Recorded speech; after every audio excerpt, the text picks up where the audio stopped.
श्री शिवाय नमस्तु। फोड़कर उसके अंदर का फल निकालकर उस फल को शिवलिंग पर चढ़ाकर एक लोटा जल शंकर भगवान को समर्पित कर दिन होना चाहिए मंगलवार। कौन सा दिन होना चाहिए? जम के बोलो जरा, मंगलवार। समर्पित करो। उसके बाद में आप विवाह के लिए अगर समर्पित करे हैं तो विवाह में देरी नहीं होगी। व्यवसाय और व्यापार के लिए या नौकरी के लिए समर्पित करे हैं तो उसमें देरी नहीं होगी। एक पत्र में आया है, सुन लीजिए, बड़ा सुंदर संवाद है। शिव महापुराण की कथा कहती है, मंगलवार को अगर शिव जी के मंदिर में, शंकर के मंदिर में जाकर एक लोटा पानी चढ़ाया जाता है तो हमारे कार्य में उन्नति होती है।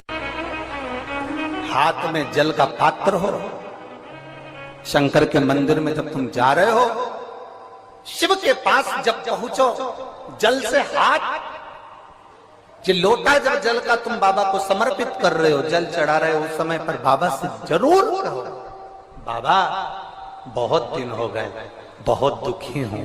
ए मेरे शंकर, मेरे कुबेरेश्वर महादेव, मेरे महाकाल राजा, मेरे इस हाथ को अब तुम पकड़ लो बाबा, बहुत दुखी हूं, अब तुम थाम लो बाबा।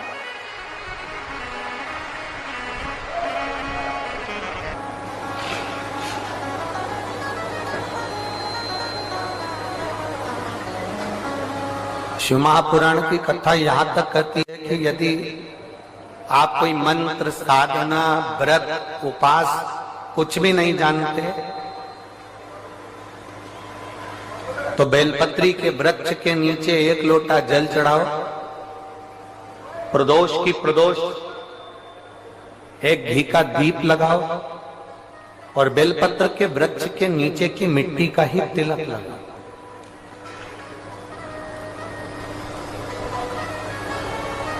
बेलपत्र के वृक्ष के नीचे की ही मिट्टी का तिलक। कथा हमको कहती है कि भगवान कभी भी सामग्री का भूखा नहीं रहा, भगवान भोलेनाथ भाव का भूखा रहा। भगवान शंकर को रिझाने के लिए सामग्री की जरूरत नहीं है। कोई चीज तुम पशुपति व्रत करने के लिए गई हो, थोड़ा सामान तुम्हारा घर पर छूट गया, मान लो तुम्हारा कंकु, रोली, मौली, चंदन, हल्दी कुछ घर पर छूट गया, बस एक चीज ना छूटे, जो 6 दिए हैं वो और प्रसाद के 3 हिस्से।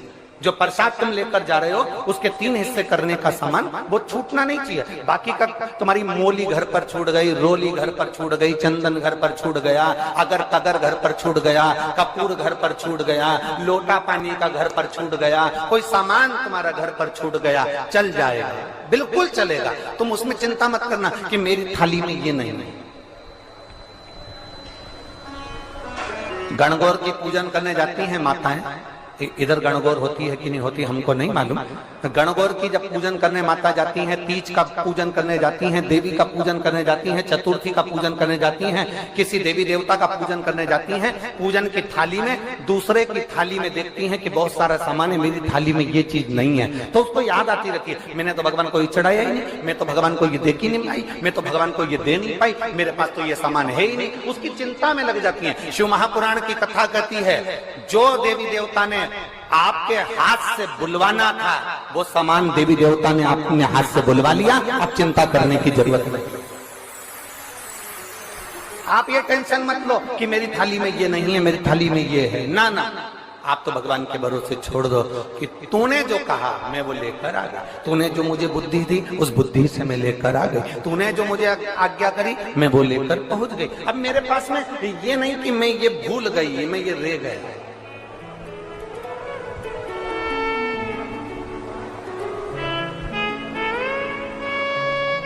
महाराज,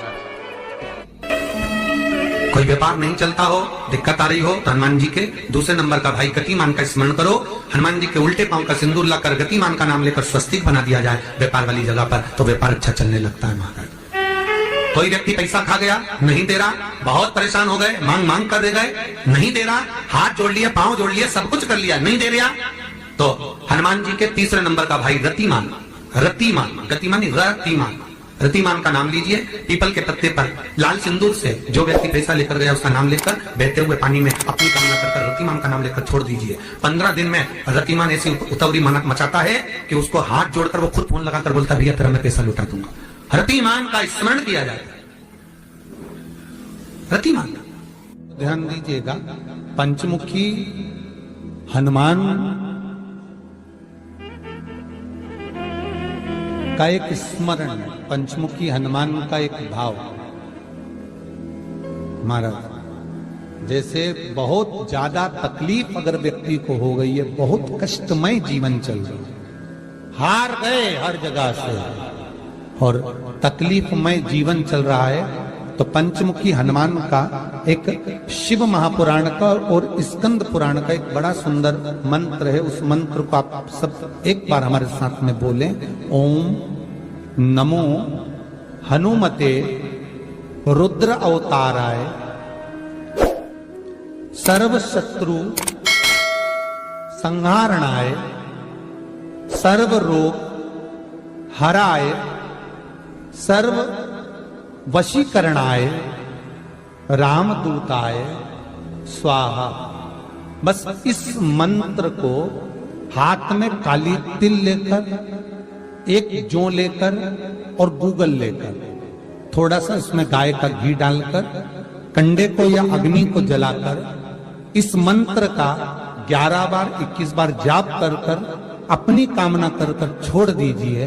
कैसा भी रोग हो, बीमारी हो, कष्ट हो, दुख हो, तकलीफ हो, 21 दिन के अंदर वो आनंद आना प्रारंभ कर देता है।